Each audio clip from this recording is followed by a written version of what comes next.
Netflix's new fictional series Heera Mandi depicts the impressive lives of the courtesans who lived in Lahore during the colonial era as beautiful and strong heroines for India's freedom struggle. But was that really so?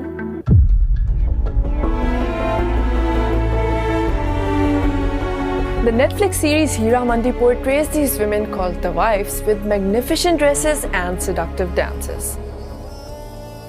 But were they cultured powerful women or just prostitutes? And how does that fit with these protests, with their fight for independence? I am Anusha Abid and I am from Lahore, Pakistan. In our society, taiwafs are considered women without honor, and any talks that involve even their reference are sort of hush-hush. So it was a bit of a surprise for me when I watched this series which sort of romanticizes these women.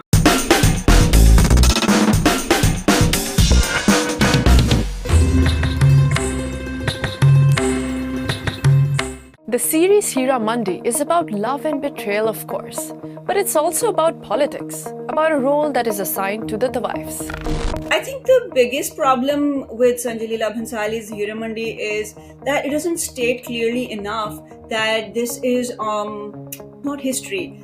The Heeramandi kind of tawaif that Sanjay Leela Bhansali has presented is actually really such a romanticized, glamorized, fantastical creature. So, who were the taiwafs? Freedom fighters or prostitutes? Was their life as glamorous as it appears in the series? And what is the real story of these women?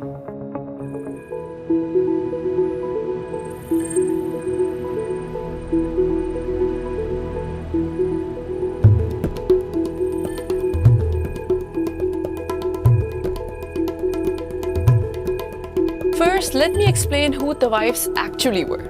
Tawaif comes from the Persian and Arabic word tawaf, which means circling around, since the courtesans danced around a select crowd during the Mughal rule. They were highly successful courtesan singers, dancers, and poets who catered to the nobility of the subcontinent, particularly in northern Mughal India.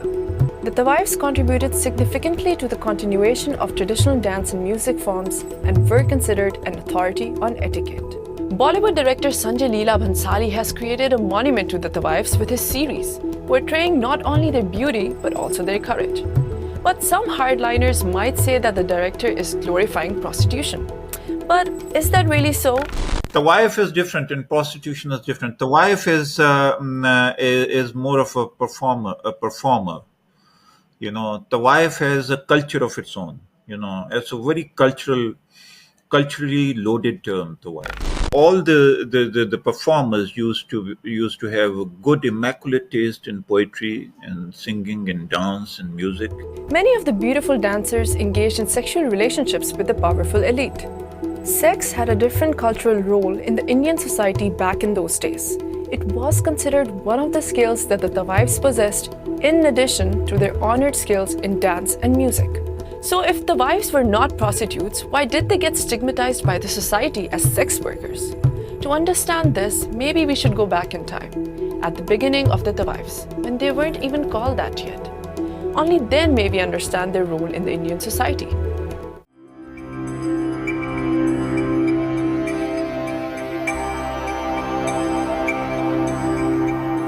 Dance and music are of great importance to the Hindu religion. Above all, the female performers who have appeared under different names throughout history played a very important role in the cultural heritage of South Asia. The ancient Indian scriptures of Natya Shastra, which are more than 2,000 years old, talk about these trained female artists. Society had accepted the tradition of courtesans for many years, but a new dawn took place around the 1500s when the Mughals came and the taiwafs emerged.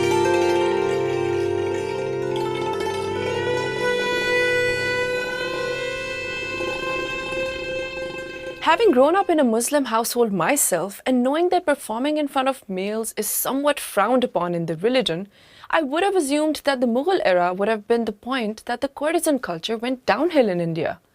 But it is far from the reality. On the contrary, now the taiwaf's success story really began. The Mughals, who were fond of poetry and luxury, helped infuse both the Muslim and Hindu cultural art forms. The taiwafs, who were trained since childhood in singing, dancing, and literature, became the flag bearers of these new infused arts. But their performances were only accessible to the rulers, and this is what we also see in the Netflix series.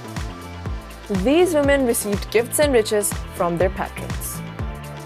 The taiwafs were at the top, and after the decline of the Mughals, the Sikhs who ruled northern India from the 19th century onwards also became fans of these courtesans. And then there were the Nawabs, Muslim provincial princes who continued to support the taiwafs but no longer had the power of the old Mughal rulers. Don't be surprised by all these historical details. They are important to understand how the taiwafs were highly revered as artists for so long and then fell so low.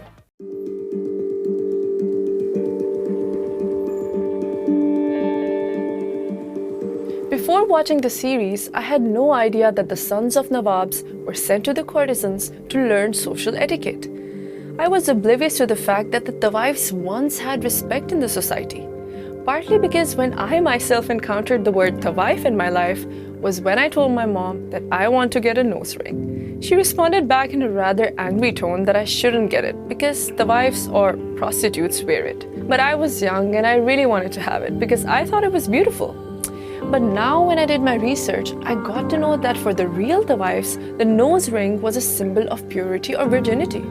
It was a big deal when they took it off because the move marked the beginning of their courtesan careers. Nowadays, the nose ring has completely different meanings in different parts of India, ranging from femininity to marriage. And I can't believe I was living with this misconception all my life.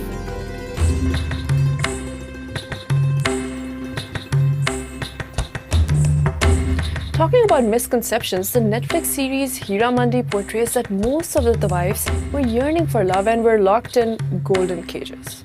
In fact, as per tradition, taiwafs didn't marry and most were proud of their calling. Some did marry in their old age, but most would choose a single patron for life or for an agreed period of time who would then be responsible for paying her. The Netflix series shows the taiwafs as rich, beautiful, and powerful. And that was also true in real life, because they could own properties and get an education at a time when patriarchy was the norm. The general female population, on the contrary, did not have this luxury. To me, now that I look back, they seem to be some sort of silent feminists, but others might disagree. The way we understand feminism today is a movement where women have actively taken part in trying to gain rights for themselves that qualify as equality, social equality, political equality, etc. I think there is a difference between what we understand as feminism versus powerful women of a certain time under a particular kind of patriarchal setup.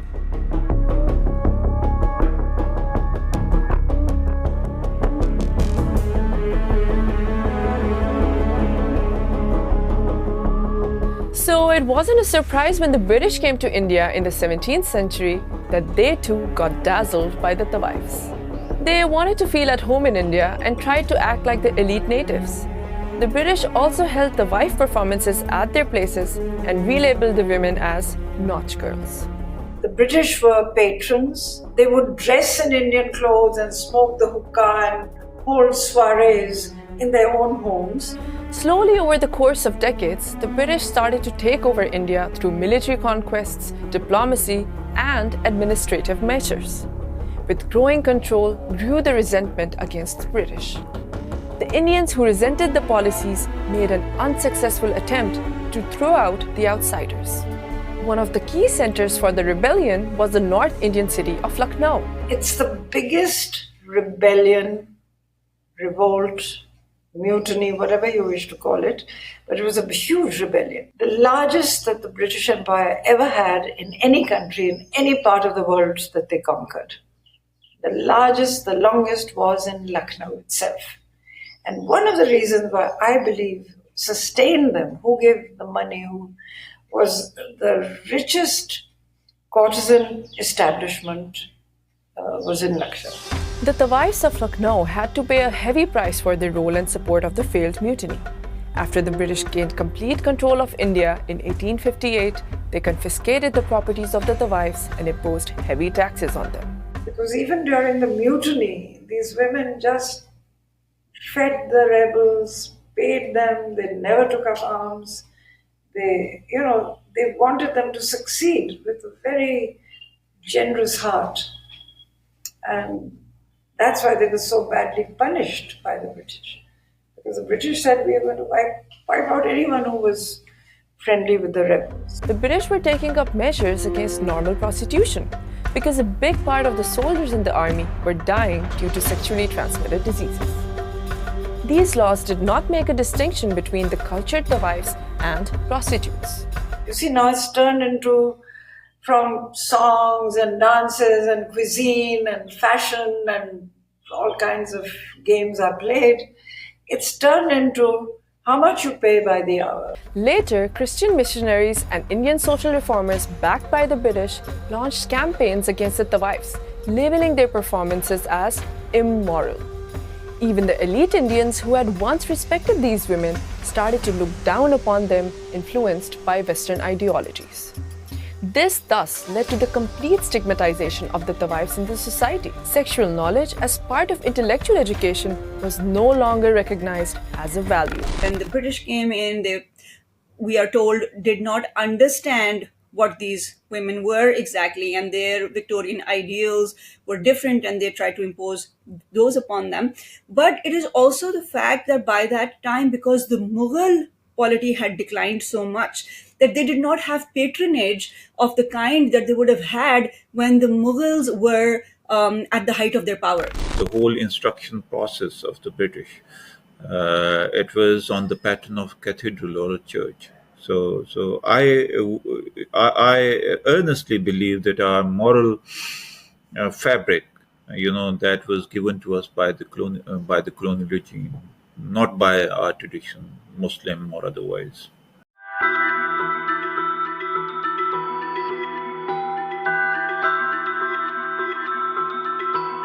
Lahore or Lucknow, 1857 or 1940.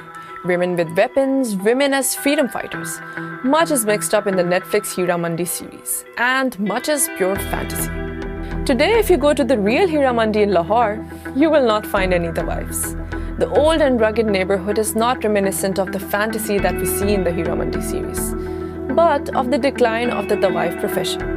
The original Heera Mandi did serve as a red light district after Pakistan's independence in 1947, but over the years, even that phased out as no one wanted to be associated with the area due to its bad reputation. The descendants of court musicians who lived in the neighborhood trained many of the country's greatest singers like Madam Noor Jahan.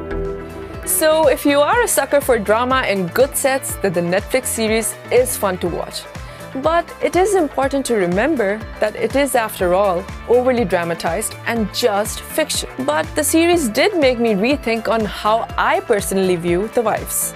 I think it's a nice ode to the forgotten culture of taiwafs who got stigmatized by a society that did not understand their cultural significance. So what is your opinion on this subject? Did you know about the history of taiwafs? And how did you like the Netflix series? Let us know in the comments.